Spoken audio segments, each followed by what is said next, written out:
Бірінші байлық денсаулық арнасына қош келдіңіздер. Қазақша контентті қолдап арнама тіркелуді ұмытпаңыздар. Құйрық май қазақтың дәстүрлі тағамы, мәдениеттерінде ерекше орын алатын өнім. Оның денсаулыққа пайдалы қасиеттері көптеген ғылыми зерттеулермен және халықтық тәжірибелермен расталған. Міне, құйрық майдың негізгі пайдасын сіздерге қазір айтып өтетін боламын. Бірінші ол энергия көзі. Құйрық май жоғары калориялы өнім. Ол организмге тез энергия береді. Ежелгі дәстүрде бұл май суық мезгілде немесе ауыр жұмыс кезінде адамдарға қуат беріп отырған. Екінші, иммунитетті нығайтады. Құйрық май құрамындағы пайдалы май қышқылдары ағзаның иммундық жүйесін күшейтеді, әсіресе суық тию және тыныс жолдары ауруларына. Үшінші, ағзаны тазартады. Құйрық майды бауырды токсиндерден тазартып, зат алмасу процесін жақсартады.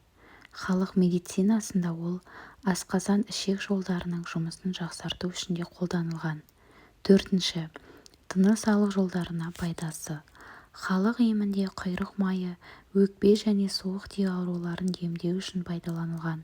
Оны ішке ішу немесе көкірекке жағып жылы шүберекпен орау тыныс алуды жеңілдетеді. Бесінші, тері және шашты жақсартады. Құйрық май терінің және шаштың күйін жақсартуға көмектеседі.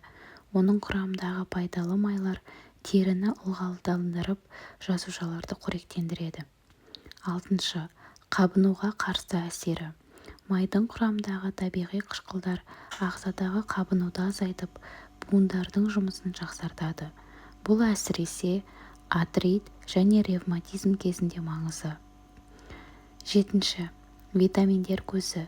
Құйрық майдың құрамында дәрумендер мен пайдалы элементтер А, Е дәрумендері және омега-3 май қышқылдары бар.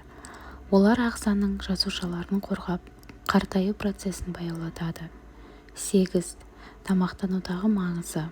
Құйрық майы тағамның дәмін жақсартып қана қоймай, ұзақ уақыт тоқтық сезімін береді. Сондықтан ол қазақтың ет және басқа да ұлттық тағамдарының ажырамас бір бөлігі болып саналады. Қалай дұрыс пайдалану керек? Күніне шамадан тыс көп пайдаланбау керек. 20-30 грамм жесеңіздер жеткілікті. Құйрық майын таза күйінде немесе тамақ дайындау кезінде қолдануға болады. Жүрек қан тамырлары аурулары немесе холестерин деңгейі жоғары адамдар дәрігермен кеңесуі керек. Құйрық майы денсаулыққа пайдалы әрі тиімді түрде пайдалану үшін келесі кеңестерді ұстаныңыз. Тәуліктік мөлшерін бақылау. Құйрық май өте калориялы болғандықтан, оны шамадан тыс пайдаланбау маңызды. Ересектерге күніне 20-30 грамм жеткілікті. Бұл шамамен 1-2 шай қасықты құрайды. Жүрек қан тамырлары аурулары немесе артық салмақ мәселесі бар адамдарға оны сирек тұтынуды ұсынады. Суық тию кезінде қолдану. Ішке қабылдау. 1 шай қасық құйрық майын ертіп, жылы сүтпен араластырып ішуге болады. Бұл тәсіл суық тиюден тез айығуға көмектеседі. Ас әзірлеуге пайдалану. Құйрық майын ет сорпаға немесе бауырсақ қуыруға қолдануға болады. Ол тағамға ерекше дәм беріп, қорытылуын жақсартады. Қуырылған немесе ысталған тағамдар дайындағанда майды шамадан тыс қыздырмаңыз, өйткені ол пайдалы қасиеттерін жоғалтуы мүмкін.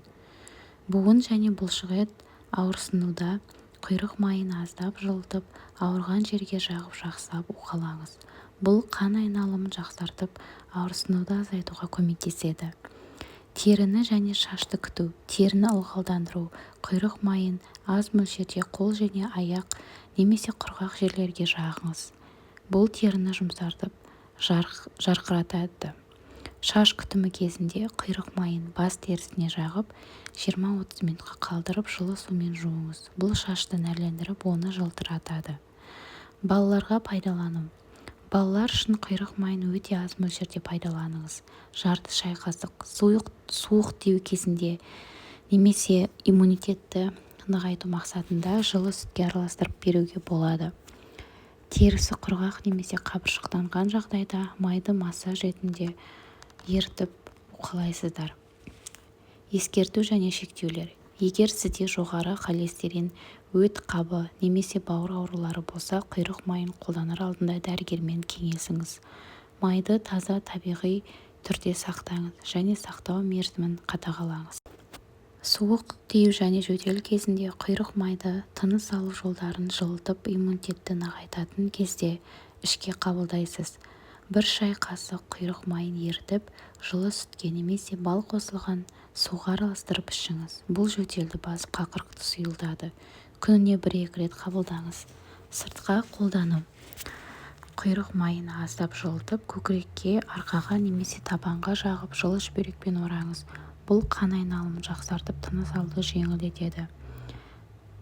Екінші, иммунитетті көтеру үшін құйрық майын дәрумендер мен пайдалы май қышқылдарына бай, сондықтан ол дененің қорғаныш қабілеттерін арттырады. Таңертең аш қарынға 1 шай қасық құйрық майын ішіңіз.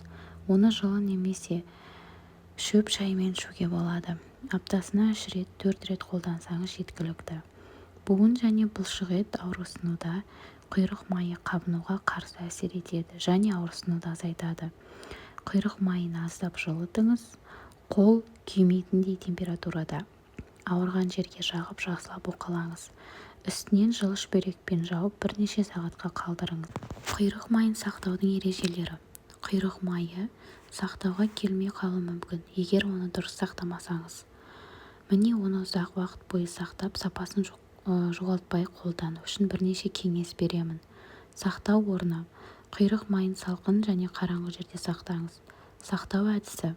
Әйнек немесе керамикалық ыдыстарда сақтау майдың дәмі мен сапасын ұзақ сақтауға көмектеседі. Сақтау мерзімі. Құйрық майын салқын жерде шамамен 3 немесе 6 айға дейін сақтауға болады.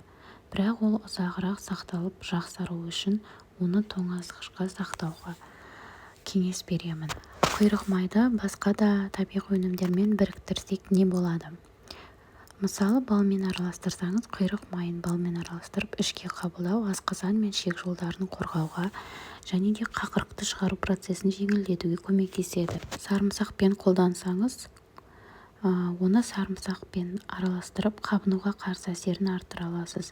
Мұндай қоспа иммунитетті нығайтады және суық тиюдің алдын алуға көмектеседі. Және де диеталық режимде қолдансаңыздар болады. Мысалы, құйрық майын көкөністер, яғни құйрық майын пісіріп алып, көкөністермен бірге қолдану салмақ жоғалту процесіне бұл жақсы көмектеседі.